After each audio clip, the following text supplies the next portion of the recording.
হঠাৎ করে আমার মাথায় এত বেশি মানে জোরে কিছু একটা লেগেছে, এরকম একটি আমি ধারণা থেকে আমি মাথায় হাত দিয়ে দেখি যে আসলে পুরো রক্তে আসলে আমার মাথা ভরে গেছে। কেউ আসলে ওই সিচুয়েশনগুলোতে নিরাপদ ছিল না আসলে। আল্লাহর অশেষ শুকরিয়া যে আসলে আমি প্রাণে বেঁচে ফিরেছি। এখনও মাথায় সেই ছররাগুলির খণ্ডিতাংশগুলো নিয়ে আমি ঘুরছি।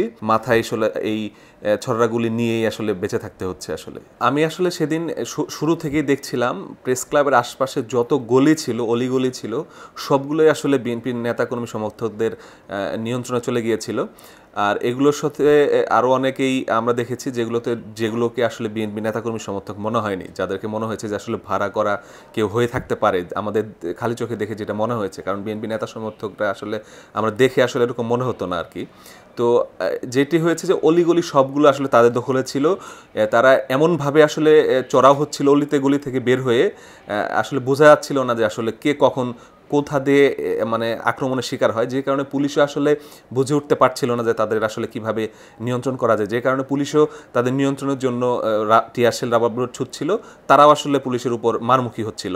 তো এই সুযোগ, এই সংঘর্ষের এই পরিস্থিতির কারণেই আসলে তাদের বেশি মারমুখী অবস্থার কারণে আসলে আমি বিপদে পড়ে যাই। কারণ আমরা ওখানে একেবারে শান্ত পরিবেশ, আমরা এখানে একটি খালি জায়গায় যেখানে সবাই বসে আমরা কিছু সময়ের জন্য 5-6 ঘন্টা কষ্ট করার পরে 5-10 মিনিটের জন্য আসলে আমরা একটু বিশ্রাম বা একটু পানি খাওয়ার সুযোগ পেয়েছিলাম আর কি। 5-6 ঘন্টার মধ্যে আসলে আমরা পানিও খাওয়ার সুযোগ পাইনি, এরকম পরিস্থিতি ছিল। আমরা জাস্ট গলাটা শুকানোর জন্য পানি খাওয়ার জন্যই বসেছিলাম। তখনও আসলে অলিগলি থেকে তারা বের হয়ে পুলিশের উদ্দেশ্যে আসলে পুলিশকে লক্ষ্য করে ইট পাটকেল ছুটতে থাকে। তখন তাদের নিবৃত্ত করার জন্যই তারা আসলে রাবার বুলেট বা ছররাগুলি নিক্ষেপ করে, সেটি আসলে এসে আমাদের লাগে। তো আমি ওখানে বসেই ছিলাম। তো কখন কি হয়ে গেল আসলে ওই মুহূর্তে আমি বুঝতে পারিনি। হঠাৎ করে আমার মাথায় এত বেশি মানে জোরে কিছু একটা লেগেছে, এরকম একটি আমি ধারণা থেকে আমি মাথায় হাত দিয়ে দেখি যে আসলে পুরো রক্তে আসলে আমার মাথা ভরে গেছে এবং শরীরেও পড়ছে। এই টাইমে আমি আসলে তখন যারা দায়িত্বরত ছিল তাদেরকে আমি জানাই, এবং সেখানে আমার পরিচিত কয়েকজন ছিল পুলিশের সদস্য, তারা এবং গণমাধ্যম কর্মীরা আমাকে ধরে হাসপাতালে নিয়ে যায়। এবং নিয়ে যাওয়ার পরবর্তীতে আসলে আমাকে ঢাকা মেডিকেলে চিকিৎসা হয়, এরপরে পঙ্গুতে চিকিৎসা হয়, আর এখন আমি বাসায় আছি। তো এই সিচুয়েশনগুলো আসলে এরকম ছিল, কেউ আসলে ওই সিচুয়েশনগুলোতে নিরাপদ ছিল না আসলে। আমরা গণমাধ্যম কর্মীরা, আমরা আন্দোলনকারীদের টার্গেটে ছিলাম, আমরা বিএনপি সমর্থকদের টার্গেটে ছিলাম।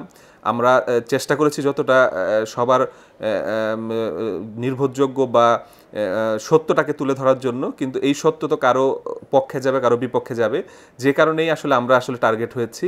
শুরু থেকেই দেখেছি আমরা অনেক নিরাপদে থেকে বা সেফ সাইডে থেকে আমরা চেষ্টা করেছি দায়িত্ব পালন করতে, কিন্তু আন্দোলনকারীরা কখনো তোপের মুখে পড়েছি, কখনো পুলিশের তোপের মুখে পড়েছি। আসলে গণমাধ্যম কর্মীদের আর সতর্ক হওয়ার কোনো বিকল্প নেই, আর আমরা সতর্ক অবস্থানে ছিলাম। তারপরেও আসলে আমি নিরাপদ ছিলাম না, আমার সাথে যে কোনো মুহূর্তে বড় কিছু ঘটতে পারত। আল্লাহর অশেষ শুকরিয়া যে আসলে আমি প্রাণে বেঁচে ফিরেছি। এখনও মাথায় সেই ছররাগুলির খণ্ডিতাংশগুলো নিয়ে আমি ঘুরছি। সামনে কি হবে সেটি আসলে চিকিৎসকরাই বলতে পারবে।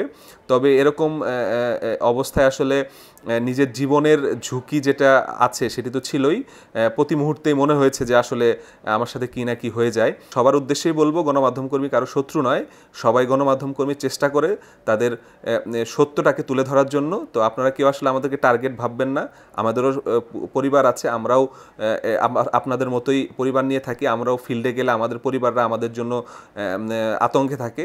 তো সেই বিষয়টি মাথায় রেখেই আসলে গণমাধ্যম কর্মীদের সাথে থেকে আপনারা আসলে ভূমিকা পালন করবেন, এমনটাই প্রত্যাশা।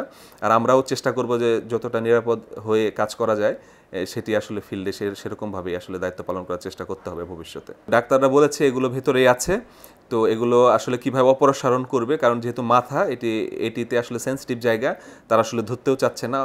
বিষয়গুলো অনেক ছোট ছোট হওয়ার কারণে তারা যেটি বলছে যে এটি হয়তো বা চিকিৎসায় সেরে যাবে, বা পরবর্তীতে কি হবে এটি আসলে আরও অবজারভেশনের পরে বলা যাবে। তবে এখন আমাকে আসলে মাথায় আসলে এই ছররাগুলি নিয়েই আসলে বেঁচে থাকতে হচ্ছে আসলে।